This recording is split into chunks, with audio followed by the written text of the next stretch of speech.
And like one of the things I should tell you about how I think is that when I think something, I spend a long time trying to figure out if it's wrong, because I like to hack at it from every possible direction to see if it's a weak idea, because if it's a weak idea, then I'd rather just dispense with it and find something better.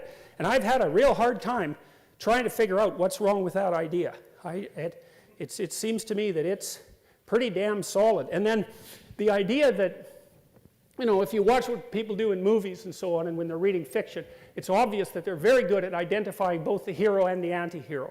We could say the anti-hero, generally speaking, the bad guy, is someone who strives for authority and position, but fails. Generally speaking, not always, but fails. So he's a good, bad example. You take a kid to a good guy, bad guy movie, the kid figures out pretty fast that he's not supposed to be the bad guy, and figures out very quickly to zero in on the good guy.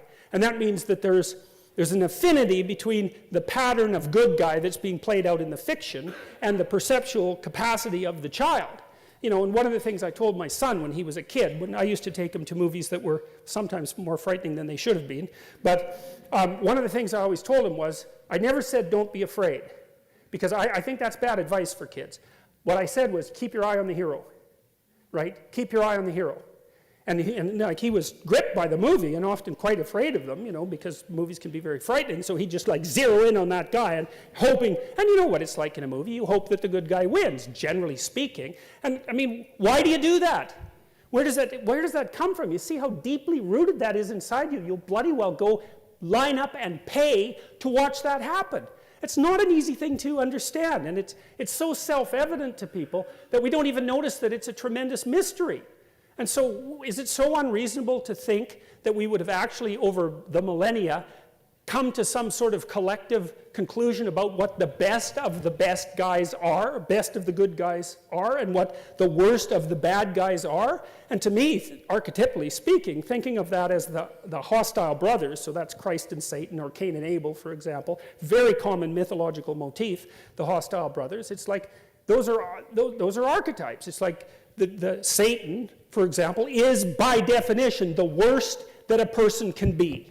And Christ, by definition, this is independent of anything but conceptualization, is by definition the best that a man can be. Now, as I said, I'm speaking psychologically and conceptually, but given our capacity for imagination and our ability to engage in fiction, and our love for fiction, and our capacity to dramatize, and our love for the stories of heroism and catastrophe and good and evil, I can't see how it could be any other way. So that's part of the idea that's driving the notion of the evolution of the idea of God, and even more specifically, driving the evolution of the idea, at least in part, of the Trinity. So God is an abstracted ideal formulated in large part to dissociate the ideal from any particular incarnation or man or any ruler. And there's another rule in the biblical stories, which is that when the actual ruler, I mentioned this before, when the actual ruler becomes confused with the abstracted ideal, then the state immediately turns into a tyranny and the whole bloody thing collapses. So the idea is so sophisticated. One of the things that we figured out, and this was a hard thing to figure out, was that you had to take the abstraction and divorce it from any particular power structure, and then think about it as something that existed as an abstraction, but a real thing, right? Real in that it governed your behavior, in everyone's behavior, including the damn king. The king was responsible to the abstracted ideal. Man, that is such an impossible ideal. Why would have they agreed to that 5,000 years ago?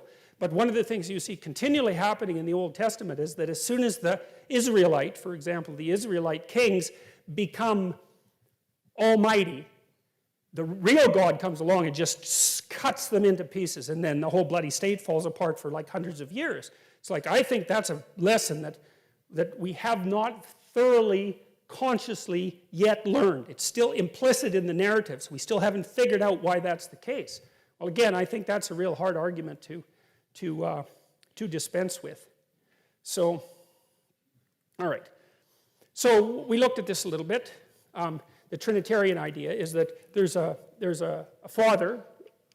That's maybe the dramatic representation of the structures that underlie consciousness, the embodied structures that underlie consciousness. And then there's the sun, and that's consciousness, but in its particular historical form. That's the thing that's so interesting about the figure of the sun. And then there's consciousness as such, and that seems to be something like the indwelling spirit. And so, I mean, these psychological ideas came from somewhere, right? That they have a history. They didn't just spring out of nowhere, and they emerged from dreams and hypotheses and artistic visions and all of that over a long time, and maybe they get clarified into something like consciousness, but it takes a damn long time to get from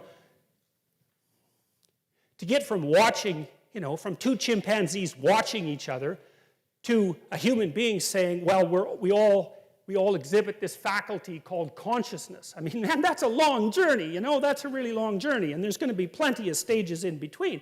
One of the things I really like about Jean Piaget, the developmental psychologist, was that he was so insistent that children act out and dramatize ideas before they understand them.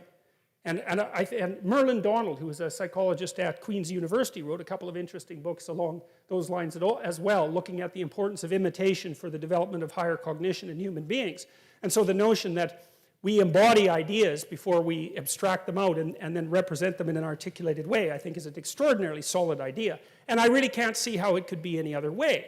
And if you watch children, you see that. Like, think about what a child is doing when he plays house, or she plays house. You know, the child acts out the father or the mother.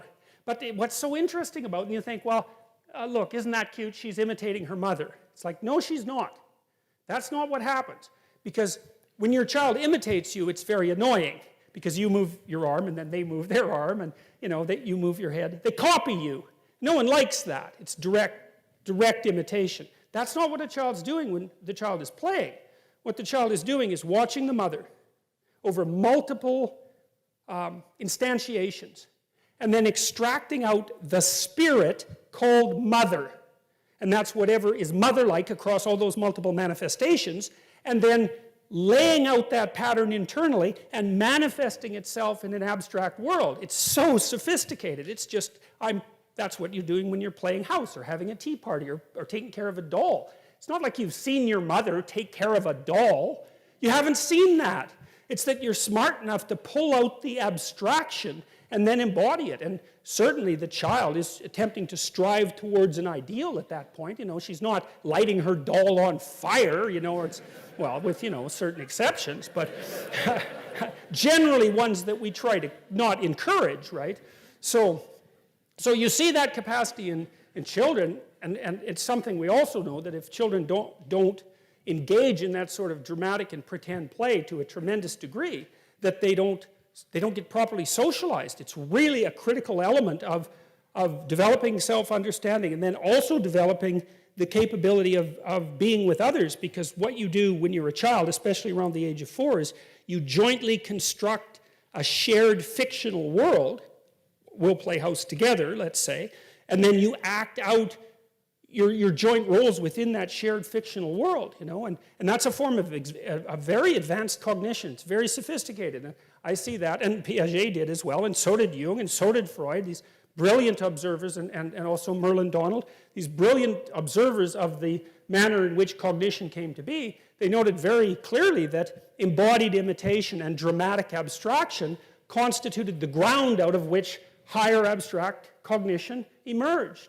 And how could it not be? Because obviously we were mostly bodies before we were minds, clearly. And so we were acting out things way before we understood them, just like the chimpanzees act out the idea that, you know, you have to act reasonably sensibly if you're a head chimpanzee, or you're going to get yourself ripped apart.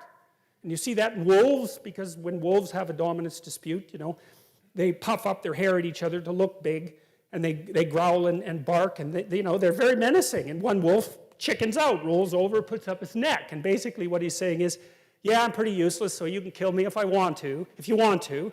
And the other wolf says, yeah, you know, you're pretty useless, and I could tear out your throat, but tomorrow we might need to bring down a wolf, or a moose, so I'll keep you around.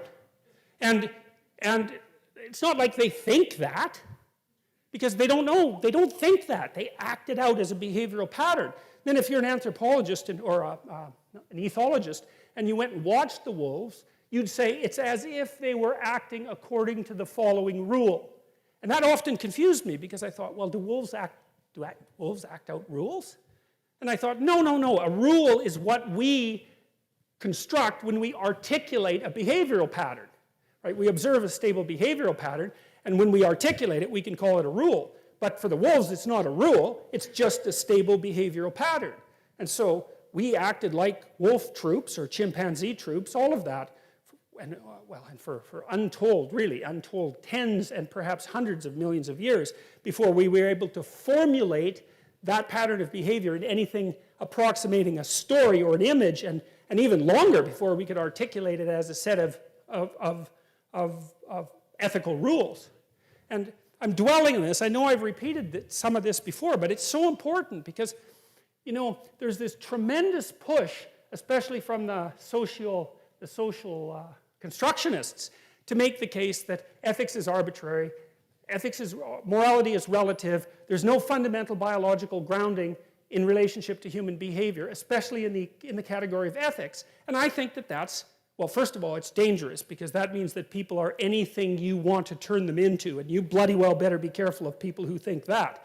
And second, I just think that the evidence that that's wrong is so overwhelming that we should just stop thinking that way. I mean, and that's partly why I'm also attacking this from an evolutionary perspective. There's lots of converging lines of evidence that ethical standards of at least of the most crucial sort not only evolve but also spontaneously reemerge, for example, in the dramatic play of children. So we need to take that seriously. And so, well, that's partly what we're doing here, trying to take that seriously. So